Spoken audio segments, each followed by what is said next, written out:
আমার রাসূলুল্লাহ কেমন দেখতে, রাসূলুল্লাহ কেমন ছিলেন?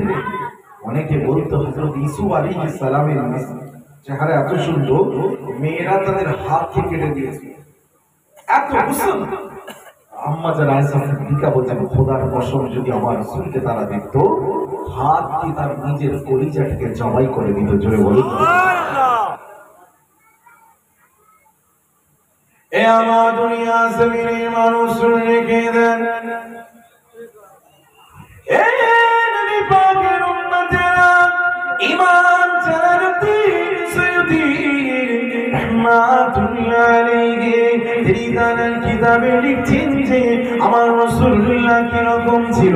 আমার নবী তো লম্বা ছিলেন না, আমার নবী তো খাটো ছিলেন না, রাসূলুল্লাহ তো মধ্যম গড়ের মানুষ ছিলেন। কিন্তু আরবের জমিনে দেখা যেত অনেক লম্বা লম্বা মানুষ ছিল, আবার অনেক খাটো মানুষ ছিল, কিন্তু আমার রাসূলুল্লাহ তো মধ্যম গড়ের মানুষ। কিন্তু আমার নবীকে আল্লাহ তো মহব্বত করতেন, এত প্রেম করতেন, ভালোবাসতেন যে রাসূলুল্লাহ যখন ওই লোক সমাজে আসতেন, মানুষের সমাগমে সে দাঁড়াতেন, লম্বা লম্বা মানুষগুলো থাকতো, আমার আল্লাহ পাক বরদাস্ত করতে পারতেন না যে আমার নবীর মাথা থেকে ওই লম্বা মানুষের মাথাটা উপর হয়ে যাবে, উঁচু হয়ে যাবে, এটা আমার আল্লাহ বরদাস্ত করতে পারতেন না। যখন আমার নবী এসে দাঁড়াতেন, আল্লাহ রহমতের দুনিয়ায় জোশ মেরে উঠতো, সঙ্গে সঙ্গে আমার আল্লাহ পাকের হুকুমে, আল্লাহ রহমতে আমার রাসূলুল্লাহর মাথা ওই লম্বা লম্বা মানুষের থেকে, সবার থেকে আমার নবীর মাথা উচ্চ বুলুক হয়ে যেত। আর জোরে বলে এটা রাসূলুল্লাহর জামানার একটা বিরাট মুজিজা। বলতেন ওই লম্বা মানুষ রাসূলুল্লাহ থেকে খাটো হয়ে যেত, আমার রাসূলুল্লাহর মাথা সবার থেকে বুলুক হয়ে যেত। জোরে বলে সুবহানাল্লাহ। আরো জোরে হবে না সুবহানাল্লাহ? নারে তাকবীর। এই সব কিছু হয়নি, সব মারা সাউন্ড হচ্ছে নাকি? কি ইঞ্জিনে কি আছে? 150 সিসি, এই 200 সিসি, 500 সিসি ইঞ্জিন। ইমানদার মুমিন মুসলমানদের কলবে আমেরিকার ইঞ্জিন নেই, ব্রিটেনের নেই, রাশিয়ার নেই, ফ্রান্সের নেই, রাসূলুল্লাহ উম্মতদের কলবে মদিনার ইঞ্জিন আছে। তার পুরো তাকবীর বুলন্দ হবে, নারে তাকবীর, নারে তাকবীর। ঈদে মিলাদুন নবী, সিলসিলায়ে হরফুল ফুরা শরীফ,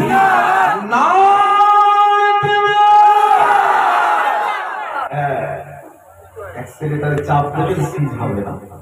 মদিনার ইঞ্জিন, বাইক হুন্ডা পেয়েছেন নাকি 150-200 সিসি, আর হচ্ছে পিকআপ সিজ হয়ে গেল। আল্লাহ রহমত থেকে চলে বলুন সুবহানাল্লাহ। চাঙ্গা হও, আজকে এমন একটা দিন আমরা পেয়েছি, হয়তো এইটা কিয়ামতের ময়দানে আজকের মাজমাটা আমাদের জন্য নাজাতের ওসিলা হয়ে যাবে। সুবহানাল্লাহ। রাসূলুল্লাহ যদি একবার খুশি হয়ে যায়, আল্লাহ নবীকে খুশি করতে পারে সব। যত আপনি পৃথিবীর জমিনে ইবাদত করেন না কেন, আমল করেন না কেন, প্রত্যেকটা ইবাদতে কিন্তু রাসূলুল্লাহর নাম আছে। নামাজও নবীর নাম, আযানও নবীর নাম, ইকামতও নবীর নাম, রোজায় নবীর নাম, হজে রাসূলুল্লাহর নাম, প্রত্যেকটা জায়গায় রাসূলুল্লাহর নাম। নবীর নাম ছাড়া কোনো ইবাদত নেই। যে ইবাদত আমলে রাসূলুল্লাহর নাম নেই, ওটা কখনোই ইবাদত আমল হতে পারে না। আপনি নামাজ পড়ছেন, নিয়ত করছেন, তরিকা পান, সিস্টেমটা কার? রাসূলুল্লাহ, এখানে নবীর নাম। পানি পান করছেন ডান হাত দিয়ে, সিস্টেম তরিকাটা কার? রাসূলুল্লাহ, এখানে নবীর নাম। কোন কাজ করছেন ডান হাত দিয়ে, তরিকা কার? রাসূলুল্লাহ। সব জায়গায় রাসূলুল্লাহর নাম। এমন কোন ইবাদত নেই যেখানে নবী পাকের নাম নাই। জোরে বলুন না সুবহানাল্লাহ। কি হলো হচ্ছে নাকি? সব লাল চা খাইয়ে দেন না গরম গরম, হ্যাঁ?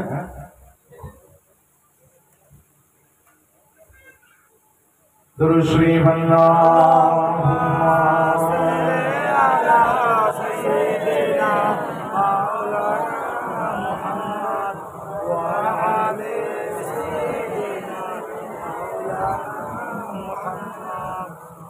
আল্লাহ পাক রব্বুল আলামিন নবী যেখানে আছেন সেই মদিনার বরকত কত দিয়েছেন জানেন? রাসূল তো অনেক উপরে, অনেক উচ্চ।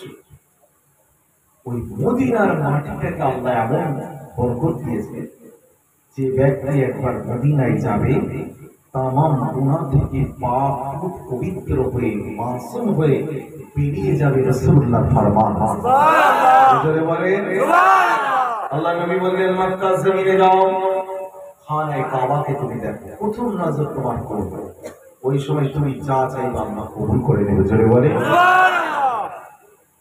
এ আমার দুনিয়া জমিনের মানুষ রেখে দেন, মদিনাকে আমার রাসূলুল্লাহ মুহাব্বত করেছিলেন।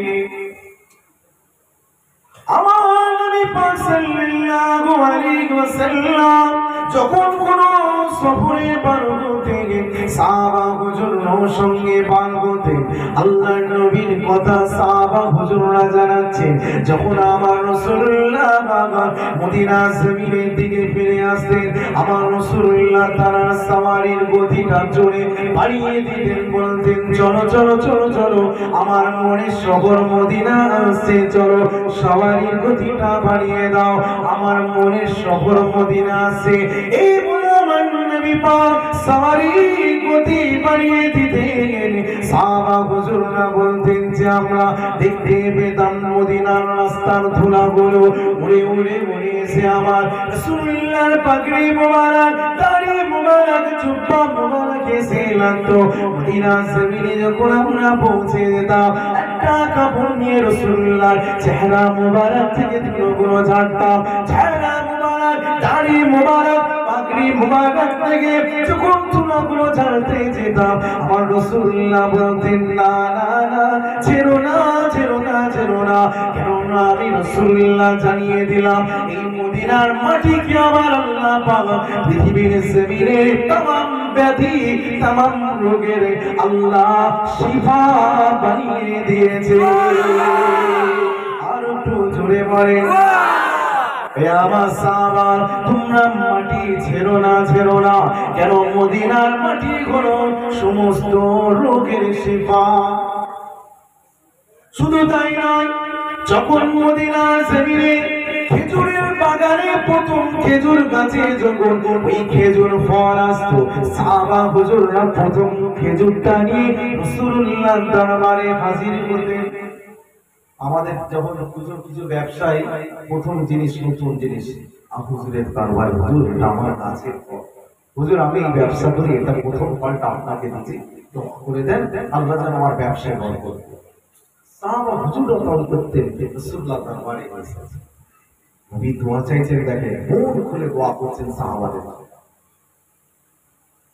ওই সময় আমার রাসূলুল্লাহ দুটো হাত তুলে আসমানের দিকে তুলে আমার নবী পাক দোয়া চাইছেন, ও রব্বুল আলামিন এই ফলগুলো আপনি আমাদের জন্য শিফা বানিয়ে দেন, আল্লাহ পাক এই ফলগুলোতে আপনি বরকত দিন। আল্লাহ পাক মদিনার ব্যবসায়ী যারা মদিনার ফল খেজুরের ব্যবসা করে, আল্লাহ পাক তাদের ওজনের পাল্লাতেও আপনি বরকত দিয়ে দেন। শুধু তাই নয়, ও রব্বুল আলামিন ওই পাল্লাই যে ওজন করার পাটখানাগুলো থাকে, ওই পাটখানাতেও আল্লাহ আপনি বরকত দিন। শুধু তাই নয়, আমার রাসূলুল্লাহ দোয়া চাইছেন, ও আল্লাহ আপনার খলিল ইব্রাহিম আলাইহিস সালাম তিনি মক্কার জন্য আপনার কাছে দোয়া চেয়েছিল, ইব্রাহিম আলাইহিস সালামের দোয়ার বরকতে মক্কার জমিনে যা রহমত যা বরকত আপনি নাযিল করেছেন, আমি আপনার আখিরি জামানার নবী, আমি আপনার কাছে দোয়া চাই এই মদিনা জমিনে তার থেকে দ্বিগুণ রহমত বরকত এই মদিনাতে দান করুন। আর জোরে বলেন, দেখছেন নবী কি রকম মদিনার জন্য দোয়া চাইছে। শাহে মদিনা, যেখানে যারা গিয়েছে ওখানে তারা সবাই এক পক্ষে বললেন জিজ্ঞেস মসজিদে নববীতে নামাজ পড়ছেন, মনে মনে করছে হয়তো এই জায়গাতে দাঁড়িয়ে আমি নামাজ আদায় করছি, হয়তো এখানে সিদ্দিক আকবর দাঁড়িয়ে নামাজ পড়তে, এখানে হযরত আলী দাঁড়িয়ে ফাইট এখানে আমিরুল মুমিনিন ওমর ফারুক সাজদা দিতে চলে বলে আমার মতো নাচি যখন গুনাহগার বান্দাকে আল্লাহ সাহাবাদের সিটে বসিয়ে দিয়েছেন জোরে বলুন সুবহানাল্লাহ। কত হাজিরা কাঁদছেন রাসূলুল্লাহ দরবারে মসজিদে নববী শরীফে আমি সচক্ষে দেখেছি যেন কি ভাবছে যেন মনে হচ্ছে তারা ভাবছে রাসূলুল্লাহ দরবারে নামাজ পড়ছেন আল্লাহ নবীর রওজা শরীফ থেকে তার নামাজ পড়া দেখছে এর থেকে বড় খুশি কি হতে পারে রওজার মাঠ থেকে রাসূল তার রূপও দেখছেন তার সাজদা দেখছেন তার তাসবিহ তাহলিল তেলাওয়াত আমার নবীর রওজা থেকে শুনছেন এর থেকে বড় রাসূলুল্লাহর উম্মতদের সৌভাগ্য হতে পারে জোরে বলুন সুবহানাল্লাহ। নবীর রওজা শরীফের জিয়ারত করছেন রিয়াজুল জান্নাত জান্নাতের একটা টুকরার মধ্যে ওই গেটটা দিয়ে তার নসিব হয়ে যাচ্ছে যে গেট দিয়ে জিবরাইল আলাইহিস সালাম ওহী নিয়ে রাসূলুল্লাহর কাছে আসতেন ওই গেটটা দিয়ে আপনার আমার যাওয়ার সৌভাগ্য হয়ে যাবে জোরে বলুন সুবহানাল্লাহ। আরো জোরে বলেন সুবহানাল্লাহ।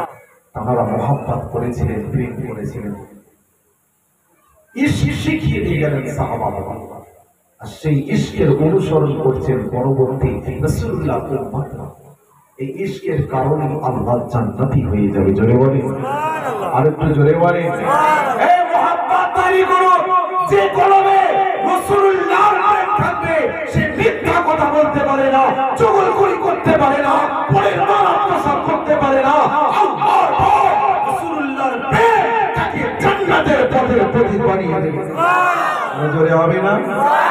এই মেরিগঞ্জের লোকের যত শুনেছি অনেক বড়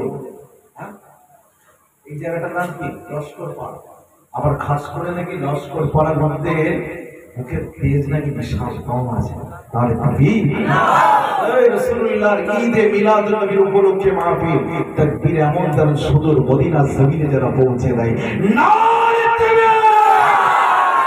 ঈদে মিলাদুন নবী বিশ্ব নবীর আগমন রাহমাতুল লিল আলামিনের আগমন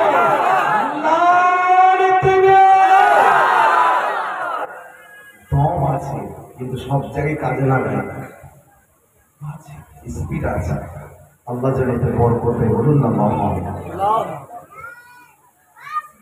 আপনারা আমি সবাই শুনে শুনে অনেক বক্তাদের থেকেও আপনারা বেশি জানতে হবে কেন জানেন আপনারা একটা করে বক্তা আনছেন যাই আর পরে কি আছে তাকে করে সব ঘেটে ঘেটে ঘেটে ঘেটে আপনাদের জ্ঞানের ভান্ডারটা অনেক বাড়িয়ে দিয়েছে অতএব জানার অভাব নেই শোনার অভাব নেই শুধু একটা জায়গায় থাকবে যা শুনলাম যা জানলাম সেই অনুযায়ী নিজেদের আমলে জিন্দেগি তৈরি করতে পারলাম